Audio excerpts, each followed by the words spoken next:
Medaram మహాజాతరకు trust బోర్డును నియమించింది రాష్ట్ర ప్రభుత్వం.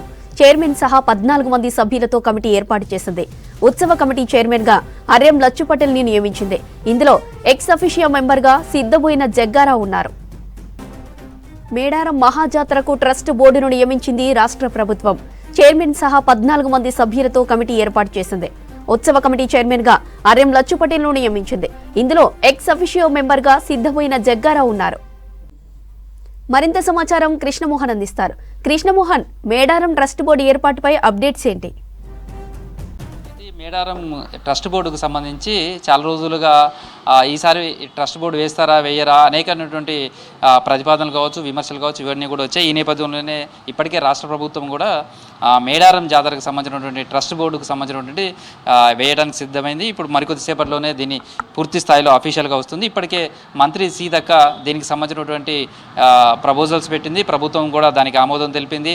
ట్రస్ట్ బోర్డు చైర్మన్గా ఆర్ఎం లచ్చు పటేల్ను నియమిస్తున్నారు. దాంతోపాటుగా మరొక 14 మంది మెంబర్స్ ఉంటారు. అందులో ఒకరు మేడారంకు సంబంధించినటువంటి పూజాల సంఘం అధ్యక్షుడిగా ఉన్నటువంటి సిద్ధబోయిన జగ్గారావును ఎక్స్ అఫీషియల్ మెంబర్గా ఉంటారు. గతంలో ఉన్నటువంటి ఈ జాతర సమయంలో ప్రతిసారి జాతరకు సంబంధించి చూస్తే దాదాపు 1,50,00,000 మంది భక్తులు వస్తారు. దాదాపుగా కోట్ల రూపాయలైనటువంటి వర్క్స్ జరుగుతాయి భక్తుల సౌకర్యాల కోసం కూడా. ఈసారి కూడా రాష్ట్ర ప్రభుత్వం 105 కోట్ల రూపాయలను వెచ్చిస్తున్నది. దానికి సంబంధించినటువంటి కోట్లాది మంది వచ్చే భక్తులకు కావాల్సినటువంటి ఏర్పాట్లు చేయడం, తర్వాత జాతరకు సంబంధించినటువంటి నిర్వహణ, వీటన్నిటిని కూడా ఓవైపు అధికారులు పర్యవేక్షిస్తున్నప్పటికీ కూడా ఈ ట్రస్ట్ బోర్డు కమిటీ ఈ పనులను కూడా పర్యవేక్షించడం, కావాల్సినటువంటి ఫెసిలిటీస్ కావచ్చు, లేదా పనులకు సంబంధించినటువంటి నాణ్యత కావచ్చు, లేదా వాటిని అన్నింటినీ పర్యవేక్షించే బాధ్యత అంతా కూడా ట్రస్ట్ బోర్డుకు ఉంటుంది.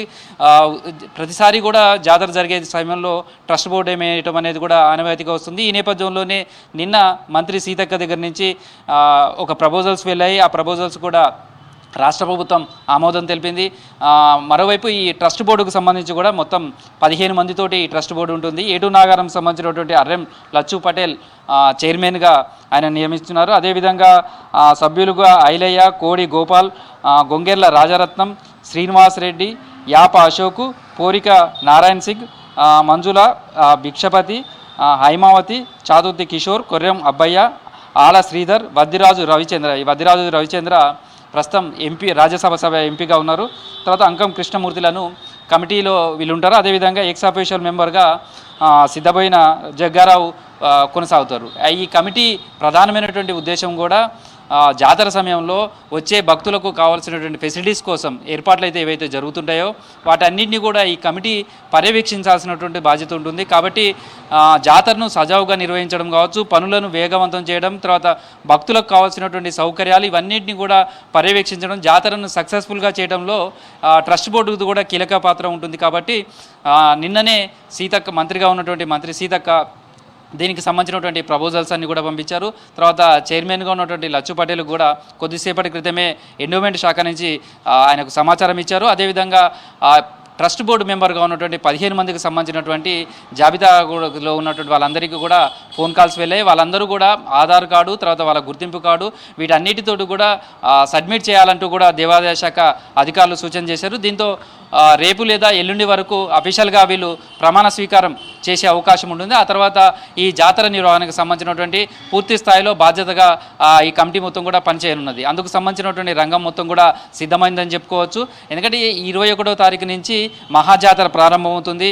21 నాడు వనదేవతలు గద్దెల మీదకి వస్తారు. సారలమ్మతోటి జాతర ప్రారంభమవుతుంది. అదేవిధంగా నెక్స్ట్ డే 22 నాడు సమ్మక్క గద్దెలపైకి వస్తుంది. తర్వాత శుక్రవారం ఇద్దరు కూడా గద్దెలపైన ఉంటారు. అమ్మవార్లను లక్షలాది మంది భక్తులు దర్శనం చేసుకుంటారు. మళ్ళీ తిరిగి శనివారం రోజు అమ్మవార్ల వనప్రవేశంతో ఈ జాతర ముగుస్తుంది. ఈ జాతరకు ఒక గిరిజనులే కాదు, గిరిజనేతరులే పెద్దగా ఎత్తున వస్తారు. ఒక మన తెలంగాణ రాష్ట్రంతో పాటు ఆంధ్రప్రదేశ్, ఛత్తీస్గఢ్, మహారాష్ట్ర, ఒడిస్సా ఇలా అనేక రాష్ట్రాల నుంచి భక్తులు తరలి వస్తారు. ఆ భక్తుల కోసం ఏర్పాటు జరుగుతున్నటువంటి పనులు కావచ్చు, తర్వాత వాళ్ళకు వాటర్ ఫెసిలిటీ కావచ్చు, మిగతా ఏదైతే తాత్కాలికమైనటువంటి మరుగుదొడ్లు, టాయిలెట్స్ కావచ్చు, లేకపోతే ఇలాంటివన్నీ ఏర్పాట్లు ఏవైతే ఇవన్నీ చేస్తుందో ఈ పనులన్నింటినీ కావచ్చు పర్యవేక్షించడం అనేది ఈ కమిటీకి ఉన్నటువంటి ప్రధానమైనటువంటి బాధ్యత.